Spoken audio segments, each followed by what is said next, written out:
കുമളിയിൽ 3 കുട്ടികളടക്കം 4 പേർക്ക് തെരുവുനായയുടെ കടിയേറ്റു. ഇന്നലെ വൈകിട്ടും ഇന്ന് രാവിലെയുമാണ് തെരുവുനായയുടെ ആക്രമണമുണ്ടായത്. കുമളിയിലും പിരിമേഡ് ആശുപത്രിയിലും മരുന്ന് ഇല്ലാത്തതിനാൽ 4 പേരും കോട്ടയം മെഡിക്കൽ കോളേജിൽ ചികിത്സ തേടി.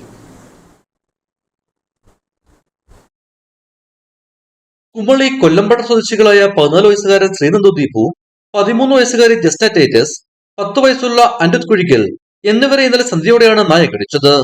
ഇന്ന് രാവിലെ കൊല്ലമ്പട്ട CSI പള്ളിയിലെ വൈദികനായ വിജയനും നായയുടെ കടിയേറ്റു. കുട്ടികളുടെ കാലിനാണ് കടിയേറ്റത്. കുട്ടികളെ രാത്രി കുമളി കുടുംബാരോഗ്യ കേന്ദ്രത്തിൽ എത്തിച്ചെങ്കിലും ഡോക്ടർ ഉണ്ടായിരുന്നില്ല.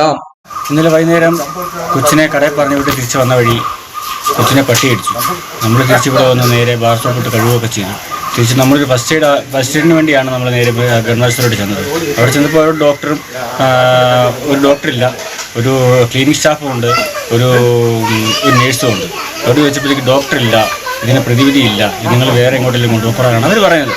അപ്പോൾ നമ്മൾ അതിന് പ്രകാരം നമ്മൾ അവിടെ കൊണ്ടുപോയി. നമ്മൾ സാധാരണക്കാരുടെ ഒരു ജീവിതശൈലിക്ക് നമ്മൾ അവിടെ കൊണ്ടുപോകണമെങ്കിൽ നമ്മൾ നമ്മുടേതായ ഒത്തിരി ബുദ്ധിമുട്ടുകളും കാര്യങ്ങളും അനുഭവിച്ച് വേണം നമ്മൾ അവരെ അവിടെ കൊണ്ടുപോകാൻ വേണ്ടി. കുമളിയിലും പെരുമ്പട് താലൂക്ക് ആശുപത്രിയിലും മരുന്ന് ലഭിച്ചില്ല എന്നും നാട്ടുകാർ പറഞ്ഞു.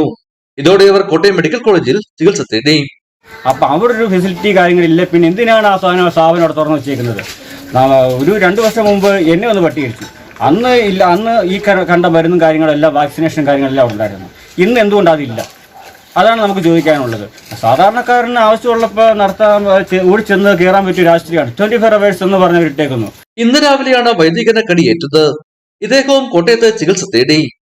നായക്കാട്ടിലേക്ക് ഓടിപ്പോയതായും പേയുള്ളതായി സംശയിക്കുന്നതായും നാട്ടുകാർ പറഞ്ഞു. അതിനുമായിട്ടുള്ള ചികിത്സ പോലും നൽകാൻ കഴിഞ്ഞിട്ടില്ല.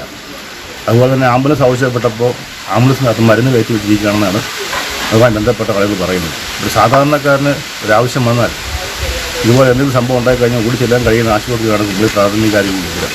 അവിടെ മരുന്നും മറ്റു സംവിധാനങ്ങളും ഇല്ല എന്ന് പറയുമ്പോൾ സാധാരണക്കാരൻ്റെ ജീവന് ഒരു സുരക്ഷയും നൽകാത്ത ഒരു സംവിധാനമാണ് ഈ നിലനിൽക്കുന്നത്. അടിയന്തരമായി അധികാരികളെ വിഷയത്തിൽ ഇടപെടണമെന്നും ചികിത്സക്കുള്ള മരുന്നുകൾ ആശുപത്രിയിൽ ലഭ്യമാക്കണമെന്നും നാട്ടുകാർ പറഞ്ഞു. ഇടുക്കി വിഷൻ, കുമളി.